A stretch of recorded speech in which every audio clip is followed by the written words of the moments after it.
मित्रों नमस्कार, नाथ जी क्रिएशंस पर एक बार फिर से आपका स्वागत है। हम अनेक तरह के वीडियो आपको दिखाते रहते हैं।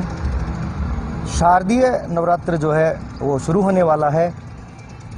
इसका अगर कोई अच्छा विश्लेषण कर सकता है तो वो कर सकते हैं हमारे विद्वान पंडित प्रवर। और इस वीडियो के लिए हमारे साथ दो विद्वान पंडित प्रवर आज यहाँ पर हैं, जिनमें एक है पंडित बजरंगलाल दादीज और दूसरे पंडित और शिक्षक पूनम चंद जी। हम बात की शुरुआत करते हैं पंडित बजरंगलाल दादीज जी से। आप वेद सम्मत बात करते हैं, शास्त्र सम्मत बात करते हैं और बहुत ही जानकारियां आपको धार्मिक और आध्यात्मिक, साथ ही इनके जो वैज्ञानिक आधार क्या है इनके बारे में भी पूनम चंद जी और बजरंगलाल जी जो है बहुत ही बेहतरीन तरीके से हमें बताते हैं। बात की शुरुआत करते हैं बजरंगलाल जी से।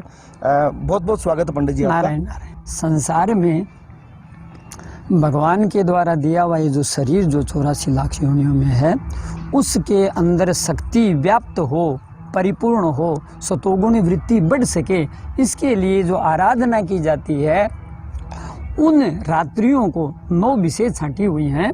उन 9 रात्रियों में जो आराधना करके सतोगुण शक्ति को अपन परिपूर्ण जो है उनको उपयोग में ले सकते हैं, उसको बढ़ा सकें, इस समय को नवरात्रि कहते हैं। और इस आराधना करने को नवरात्रि में भगवती की, जगदम्बिका की आराधना करना कहते हैं। नारायण जी, किस तरह से कलश स्थापना और पूजन, उसकी अच्छी विधि या अच्छा तरीका क्या हो सकता है? सर्वप्रथम ऐसी बात है कि भगवती की आराधना करने के लिए एक तो पंचोपचार पूजा है, एक जो है षोडशोपचार पूजा, वैसे दशोपचार भी है और भी अनन्य है। तो पंचोपचार पूजा में आपके गंध, अक्षत, पुष्प, नैवेद्य, धूप दीप इत्यादि की व्यवस्था होती है। मतलब भोग लगा दिया, धूप दीप दिखा करके और भगवती की आराधना प्रार्थना कर ली।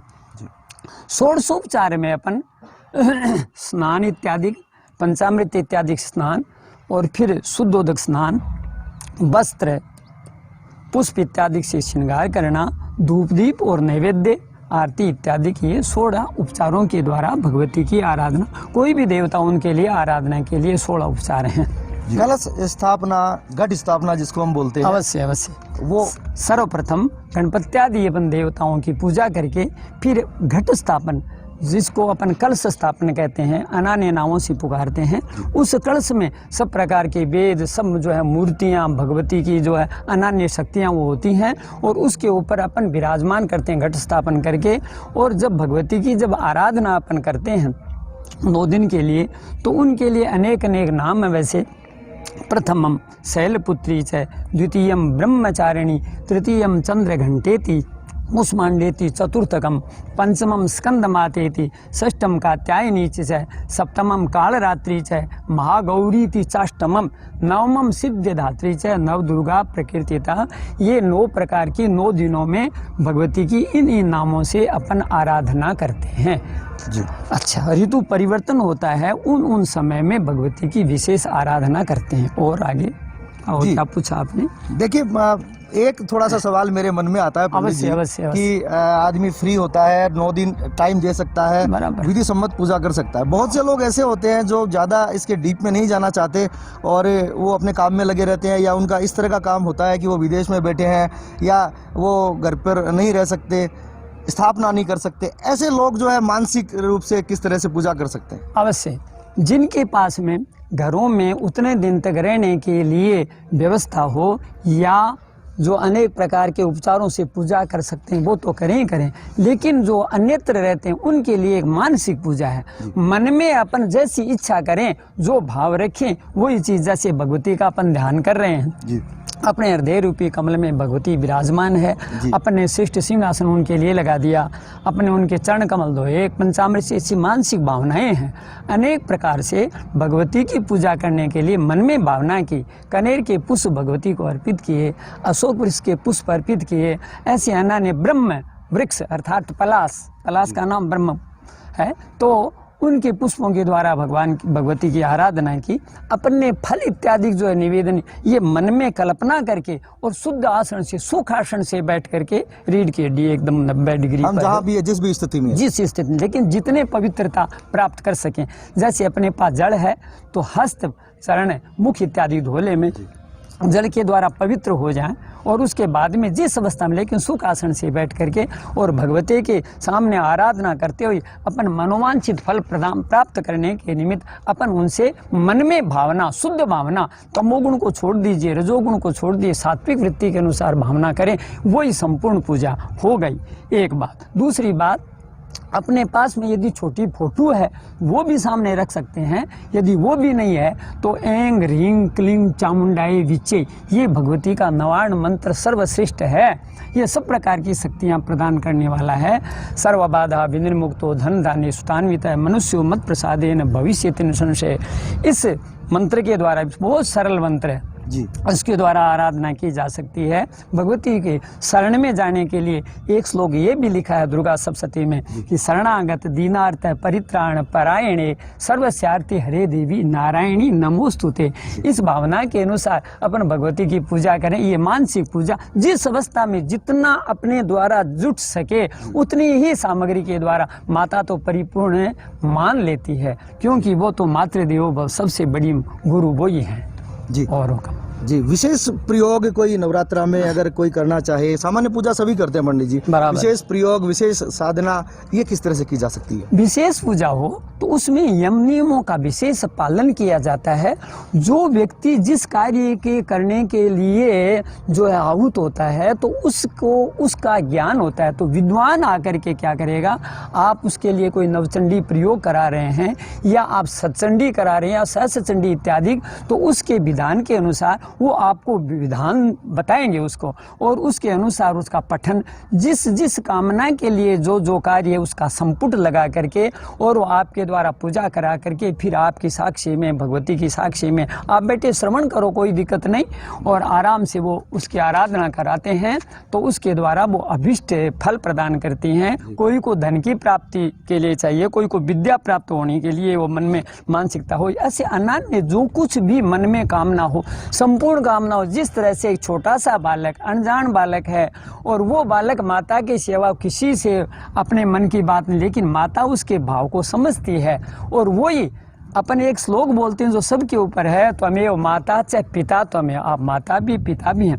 वो माता पिता का सारा स्वरूप वो निभाती है और उस समय में उस बालक की सब प्रकार की मनोकामना पूर्ण करती है। ठीक उसी तरह से अपन उसकी आराधना करवा करके अपने मनोवांछित फल को प्राप्त करने में समर्थ हो सकते हैं। नारायण जी। बात करेंगे पूनम चंद जी सारस्वत से। आप मैं खास तौर पर आपके पास इसलिए आता हूँ क्योंकि आप जो जितने भी हमारे धार्मिक कर्म कांड है इनकी वैज्ञानिक जो आधार है और जो आज के युग में जिस तरह के सवाल किए जाते हैं उनके जवाब अगर किसी के पास है तो इनके पास है। बहुत बहुत स्वागत है पंडित जी। क्या वैज्ञानिक आधार अपन मान सकते हैं उपवास का, कन्या पूजन का, क्योंकि आजकल लोग सवाल बहुत ज़्यादा करते हैं? ऐसा है, जैसे अभी गुरुजी ने बताया, नवरात्रि ये साल में 4 बार आती है। दो तो एक तो शारदीय नवरात्र जो ये आश्विन में आते हैं और एक चैत्र नवरात्र में आते हैं। उसके बाद दो नवरात्रि गुप्त नवरात्रियां हैं। यानी साल में 4 बार ऋतुएं बड़ी परिवर्तन होती हैं और उन चारों ऋतुओं के परिवर्तन के समय में 4 हमारे ऋषियों ने 4 नवरात्रियां बनाई और उनमें उन्हें उपवास रखने के लिए कहा गया। उपवास रखने से हमारे शरीर में जितने भी समय परिवर्तन के कारण जो विषाणु या कोई रोगाणु हमारे शरीर में प्रवेश करते हैं तो उनको उपवास करने से हमारे पेट की जो जठराग्नि है वो प्रज्वलित होती है और उन विषाणुओं को, उन रोगाणुओं का समाप्त कर देती है। इससे हमारा शरीर स्वस्थ हो जाता है। उपवास करने से हमारे शरीर की शुद्धि होती है, स्वस्थ होता है, हमारे शरीर में नई चेतना जागृत होती है। और जब शरीर में चेतना जागृत होगी तो हमारा मन संतुष्ट होगा, मन शांत होगा, मन स्वस्थ होगा, और मन स्वस्थ होगा तो हमारे जो ऋषियों ने इस मानव जीवन को प्राप्त करने के 4 उद्देश्य बताए गए हैं, धर्म, अर्थ, काम, मोक्ष, इन चारों उद्देश्यों को प्राप्त करने के लिए मन को एकाग्रचित होना बहुत जरूरी है। और मन को एकाग्रचित करने के लिए हमारा शरीर स्वस्थ होना जरूरी है, और शरीर स्वस्थ के लिए हमारे ऋषियों ने उपवास की एक परंपरा बताई। जी। उपवास के अंदर विधान है अलग अलग तरीके से। आप यदि एक समय भोजन करके रह सकते हैं तो अपना शरीर कहे वैसे, आप निराहार भी रह करके उपवास कर सकते हैं, वो अपने शरीर की सामर्थ्य के अनुसार होता है। तो इस तरह से हम नवरात्रियों में साल में 4 बार उपवास करके, अनेकानेक भी उपवास हैं, एकादशी का भी उपवास है, कोई सोमवार का करते हैं, कोई मंगलवार का करते हैं। उपवास करने का महत्व एक ही है कि हमारा मन शांत रहे और मन हमारा डोले नहीं, हम उस परमात्मा को या अदृश्य शक्ति जो है जिसने हमें ये सुख सुविधाएं दी हैं उनका आभार प्रकट करके उनका स्मरण कर सकें, इसलिए हमें उपवास करना चाहिए। जी पंडित जी, बात करें कन्या पूजन की, छोटी छोटी कन्याओं को भोजन कराया जाता है, इससे एक सकारात्मकता उत्पन्न होती है। थोड़ा गहराई में जानना चाहूँगा, कन्या पूजन हमारे समाज के लिए या हमारे हित में किस तरह से है? अभी जैसे गुरुजी ने बताया कि नव दुर्गा प्रथमम शैलपुत्री से जो इन्होंने श्लोक बताया था, तो कन्या जो है, कन्या का एक तरीका है। कन्या जब तक रजोधर्म में नहीं आती है उससे पहले वो कन्या कहलाती है, उसके बाद वो प्रौढ़ा हो जाती है। तो कन्याओं को जिमाने में कन्या को हम दुर्गा का स्वरूप मानते हैं और बच्चा जो होता है वास्तव में भगवान का स्वरूप होता है। तो 2 वर्ष की कन्या से लेकर के 10 वर्ष की कन्या तक कन्या कहलाती है। उनको पहले दिन 1 जिमाए, दूसरे दिन 2 जिमाए, यानी उसका स्वरूप मान करके, प्रथमम शैलपुत्री से पहले दिन का जो स्वरूप है शैलपुत्री का, तो उस कन्या को हम शैलपुत्री के नाम से स्मरण करते हुए जो नाम नव दुर्गा के हैं उनको उस दिन से जिमाने से माता प्रसन्न होती हैं। उनको सारी व्यवस्थाएं दी जाती हैं, जैसे वस्त्र देना है या उनको कोई उनके योग्य जो चीज़ है, जैसे पढ़ रही हैं तो उनको कोई मतलब पढ़ने वाली चीज़ दे दी आपने, तो उससे क्या है कि उनको हमारी श्रद्धा जो है, श्रद्धया लभते फलम, श्रद्धा जैसी हमारी होगी हमें फल वैसा ही मिलेगा। अब भारतीय परंपरा में महिला की जहाँ बात करते हैं, मातृदेवो भव, सबसे पहला हमारे उपनिषद का पहला उद्घोष है मातृदेवो भव, यानी माता ही देव स्वरूप है। फिर आता है पितृदेवो भव, फिर आचार्य देवो भव, यानी इस तरह से क्रम चलता है।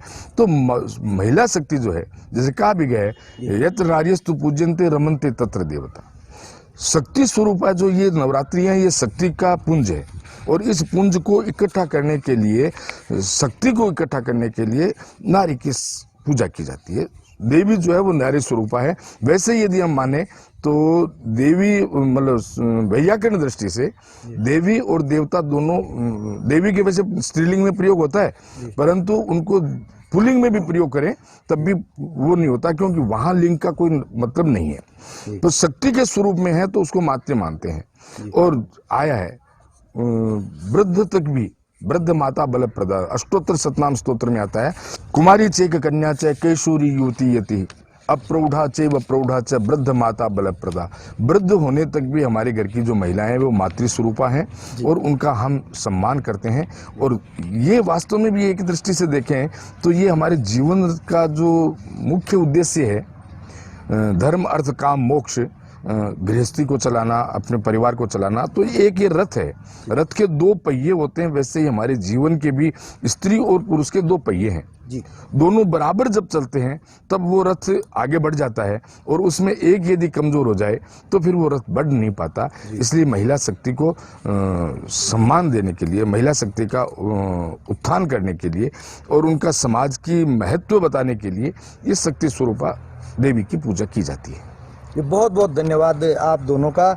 आप देख रहे थे ये खास हमारा वीडियो जिसमें नवरात्र का जो बेसिक क्या है और इसका वैज्ञानिक आधार क्या है, इस पर चर्चा हो रही थी। मित्रों, करीब 6-7 महीने से ये जो संक्रमण काल चल रहा है, हम उम्मीद करते हैं कि ये बहुत जल्दी घटते हुए क्रम में जो अब ये चल रहा है, बहुत जल्दी जो हमारे उत्सव आने वाले हैं उसकी शुरुआत हो चुकी है। नवरात्र शुरू हो चुके हैं और उसके बाद दशहरा आ रहा है, उसके बाद धनतेरस और दीपावली। भारत उत्सवों का त्यौहार है और मैं ये मानता हूँ कि किसी कोरोना से हमारे कोई बहुत ज़्यादा अब फर्क पड़ने वाला नहीं है। सकारात्मकता चालू हो चुकी है, हमारे बाजार भी जल्दी समृद्धि की ओर लौटेंगे और हमारे लोग भी जल्दी समृद्धि की ओर लौटेंगे। इस उम्मीद के साथ हमारे दोनों पंडितों को धन्यवाद करते हुए मैं आपको नमस्कार करता हूं। इस तरह के बहुत सारे वीडियो देखने के लिए हमारे इस चैनल को सब्सक्राइब आप जरूर करें।